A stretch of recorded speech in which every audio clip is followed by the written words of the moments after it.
everybody. Welcome back to Seller Performance Solutions, our illustrious podcast here at E-commerce Chris. I'm Chris, and Leah McHugh is with me talking today about a lot of interesting policy enforcement trends we've identified on an ASIN level and account level suspension. So this is big stuff, heavy material. It's Q4.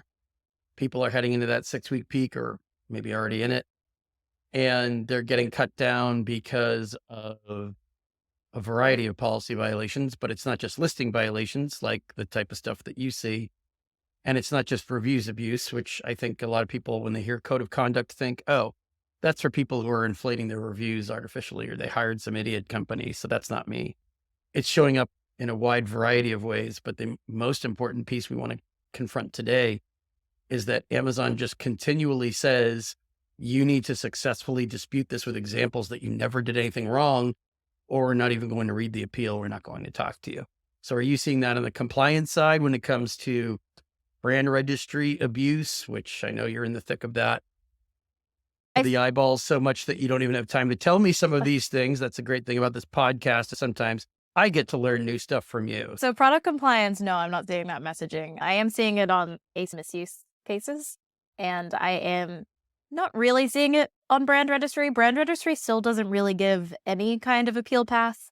The appeal form is just where you resubmit documentation that shows that you're the trademark owner. So still not really seeing it on the brand registry side. They just like to send your abusive messaging rather than asking for anything. But I have been seeing it on the listing compliance side of things, which is seller performance. So that makes sense that I would be seeing it there. People are getting that you've engaged in illicit, fraudulent, or abusive behavior, but they still have to appeal it. They still have to submit something. Amazon must understand that they're going to keep calling in, keep submitting things. So in terms of disputing the illicit or fraudulent behavior, what do they tell you they're doing? Since that message, of course, tells you nothing. The brand probably registry by one? design. You mean the brand registry one? For brand registry, there's some people who have abused IP reporting tools and they have those pulled away. We see less of that now. I see more just the entire account being removed, or the whole entire brand registry account being removed. But they still aren't giving a proper appeal path. You're given one form to fill out. That is your appeal path, and that's it. Right. The only way that we've been able to successfully appeal these is through escalation. There is no appeal process outside of that form for brand registry. Right. But the appeal process mandates that they prove they never violated any policies, correct? I'm doing the account suspension stuff where it's not just their brand registry revoked, the entire account is gone. Clearly there's a memo circulating where they've been retrained to tell everybody you can never sell again. And of course you can poke holes in that because they are reinstating some people who do violate policies. Well, and we always have, and we still do get this account has been marked as do not reinstate, and then we get it reinstated. So it's same as abusive. They love to say that you're abusive. Yeah. If you fail the video verification call, you're abusive. If you have a documentation snafu that you can later correct, that's considered abusive. If you have right. If you have a suspended account in another marketplace that you don't even use simply because of failed verification, that's abusive. Right. So Amazon's creating confusion and misunderstandings by overusing these terms out of context. But what else is new, right? They've been doing that the whole time we've been consulting. So the real question becomes, for what types of offenses, is it just code of conduct where they say you have to dispute it successfully by proving you never did something wrong? Or is it most types of policy violations? Or is it you've been warned for this in the past, you continued to do it, now we're suspending you, and the only path forward is to successfully dispute it? They never tell you what a dispute looks like, by the way. All they tell you is, give us examples that you never violated this policy. That's their favorite line. How do you give examples of something that never happened? That reminds me of that meme where somebody never received their package and customer service asked them for proof. So they just sent them a picture of their hands being empty. Yeah. Like, how do you prove that something never happened? That's funnier than what I was going to say. The example I liked from the past was, how do you prove that you've never been to Kentucky?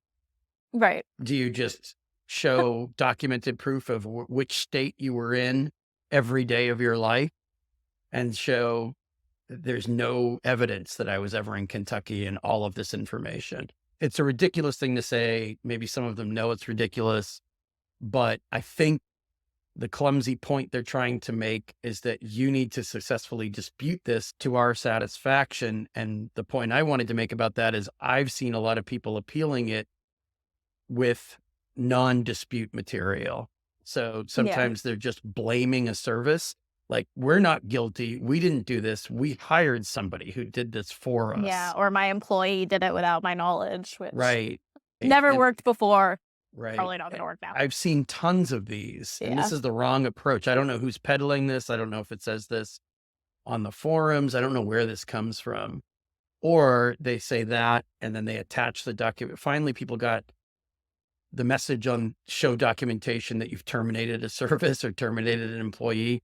That word finally penetrated, but that's not enough. That's like a starting point showing that you fired an employee. That's effective if you're showing that your accounts aren't related Right. to each other. But I mean, just because you fired somebody doesn't dispute the fact that they did on your behalf break the policies. Right.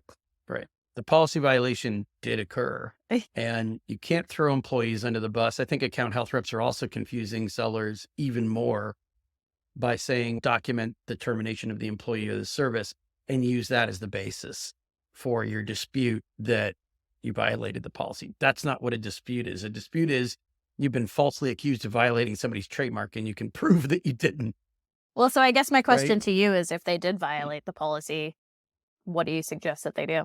Yeah. People are still getting reinstated that have been suspended for policy violations. The first step is determine if you violated what they consider to fall under their code of conduct or not. Code of conduct suspensions are treated much more harshly than minor league policy violations or listing violations. Don't start blaming the service that you hired. I think people got into this knee jerk, I have to dispute it by blaming someone, which Mhm. is the opposite of what we used to tell them when writing a plan of action.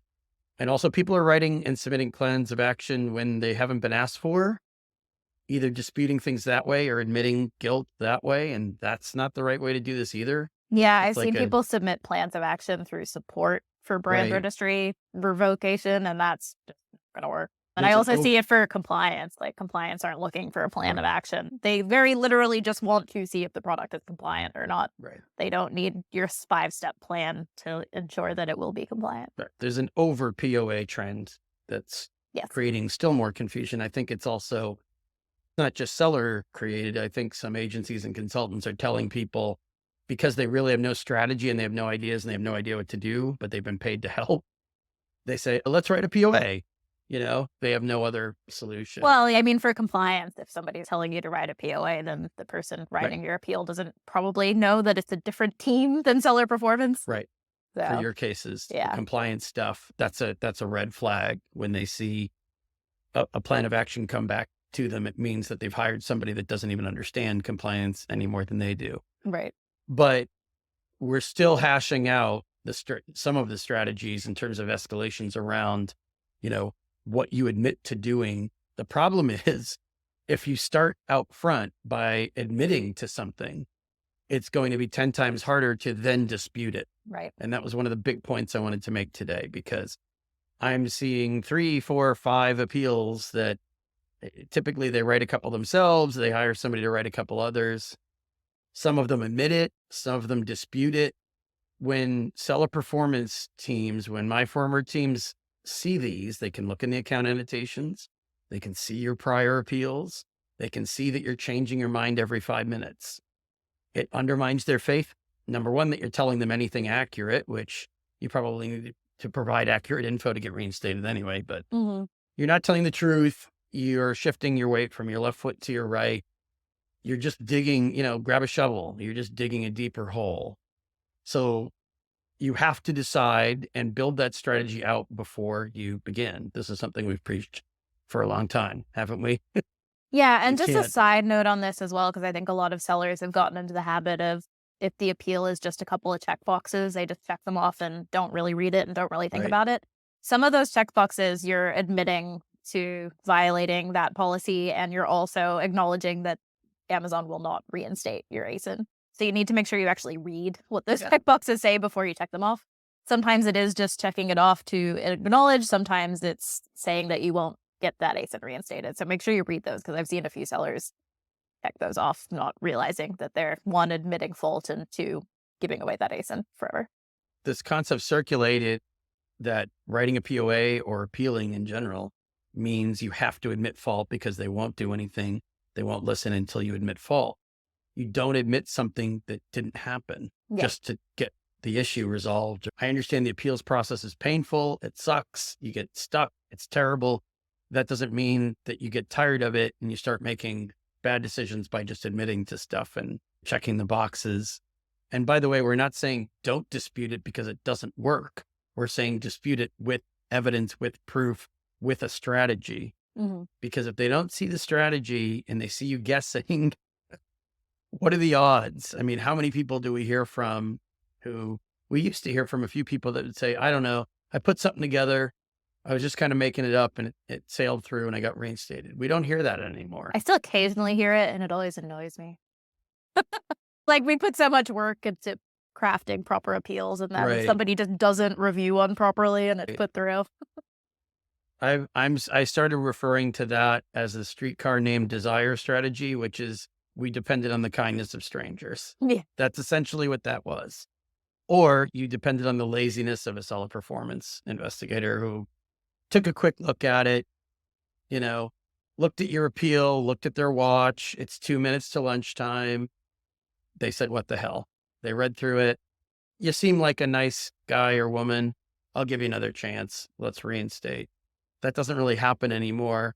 You can tell with the rejection reasons. I understand a lot of sellers still say Amazon won't tell us why we got rejected. If you dig deep enough and if you get to the account health reps or the right kinds of reps and push them a little bit, they will tell you. Assuming there are actually notes as to the Assuming there's that, yes, the caveat is sometimes it's blank and they're making stuff up because there's nothing there, because there probably was no investigation or appeal review to begin with. But all other things being equal, they will tell you this was too weak and here's where you were weak. And also think in terms of credibility. I sort of wanted to do another whole podcast on, is this even believable? You have to convince somebody. It's not just like say all the right, nice things. Yeah. Well, my favorite are the POAs that are submitted less than 6 hours after the suspension occurred. And according to the plan of action, they have rehauled the entire business and everything now functions completely differently than it did 6 hours ago. Yeah. So it needs to be believable. These investigators do look at these all day, every day. They've got a pretty good sense of it. We'll save that for the next one. We won't go into the credibility factor, but you have to be convincing. One good way to not convince anyone is you sound like you're making stuff up. You sound like you're just throwing people under the bus, either at your company or the service you hired. They definitely want info.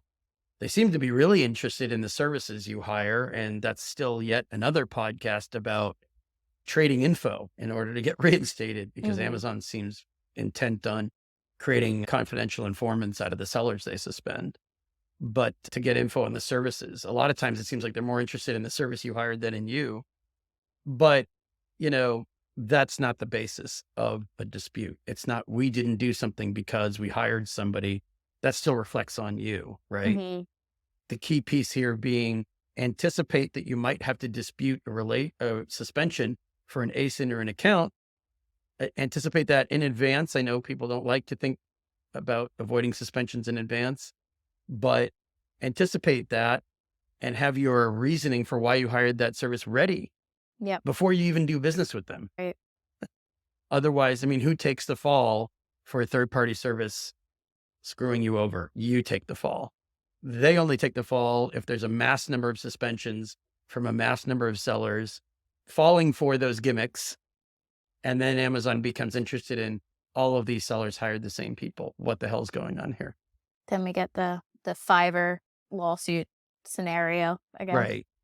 But don't you see this on the compliance side too, where the same names keep coming up? Well, obviously they weren't compliant at all. We really don't, because it generally doesn't come down to hiring the wrong service, in my experience. So the brand owners are just making their own independent decisions that result in a suspension. Let's, for listing policy, talk about listing optimization. Aren't there listing optimization strategies that get their ASIN suspended? Oh, yeah. I mean, that one all the time. I mean, we've talked about that before. I've been repeating myself for the last 5 years that you need to know the policy yourself and you need to know what's happening Right. on your account. And similarly with the compliance, you need to know the laws yourself. Well, that's why I mentioned both listing compliance and product and safety compliance, because on the product and safety side, we've heard from and worked with some people who hadn't hired like an FDA attorney before they went ahead and did what they did, right? Yeah, and also something to keep in mind if you're importing regulated products, if you're the importer of record, you are the one that is legally Right. liable for those products in this country. So that's also something where I've seen people maybe not buying from the most scrupulous manufacturers Hmm. overseas who don't have the compliance in this country. Sometimes they know that they don't have the compliance in this country Right. and they're still selling it to people to import into the United States, which again just ultimately comes down to you need to know this stuff yourself. Right. You can't assume that whoever you're working with is doing the right thing. I've seen people try to appeal blaming their manufacturer. I have seen Yeah, that same. as part of an appeal that is a dispute. Just one quick note on the brand registry thing, since we are talking about disputing. Mhm. Even though they don't give you the opportunity to really dispute it, we are still seeing a lot of false or incorrect brand registry restriction. I'm certainly seeing a lot more correct ones too. So we're seeing a lot just in general, but I'm still Right. seeing a good number of accounts that there's just no legitimate reason as to why it is being rejected. And when we push, we do eventually get to that point, but it Mhm. seems like there's a lot of confusion internally as well, because when you push, we tend to get back the, yeah, we don't really know why this was rejected. We're going to have Yeah. to dig into this. And then eventually it comes back. So we are still seeing a good number of false positives, but also a good number of people breaking policy and doing Right. that. If you're accused of illicit, fraudulent, deceptive activity, don't admit that right out of the gate. If none of that's true and if Amazon is wrong, Yeah. dispute it, not to go back into the don't write a POA that doesn't belong, but some people sent me appeals where they said, these are the things we may have done wrong that may have gotten Right. you thinking that we may have done something illicit or fraudulent or deceptive. No, a lot of those people weren't doing anything. Amazon messed up. So, in conclusion, I understand that a lot of this low quality material or information is floating around in the forums, or I don't know. If I still used Facebook, maybe I would see some of it on Facebook, but you get the idea. Don't have kind of this copy and paste mentality of, I want to get this over with. I want to just tell them what they want to hear, because that's not what this is. You're just digging a deeper hole. If you're going to dispute it, have grounds, have proof. And if you're apologizing and accepting responsibility and writing misguided POAs, just hoping that admitting something will get you through it, consider the nature of the violation. Does it fall under seller code of conduct? Are there other issues at play, other policy enforcement actions that were left unresolved? I see a lot of that too. Hmm. Run it by me and run it by Leah. We're happy to talk to you 24/7, midnight, 1 a.m. during I Q4. I will not make that Yep. promise, 2 but a.m. you can sometimes, message Chris at 2 2 a.m. a.m. European time, Central European time. We will be available Sure, then. yes. Yeah. Okay. Thanks for listening, everybody. We know it's tough time of year, busy time of year, but also hectic and a little scary with some of these suspension trends going around. Thanks for listening, and we'll talk to you soon. Bye. Bye.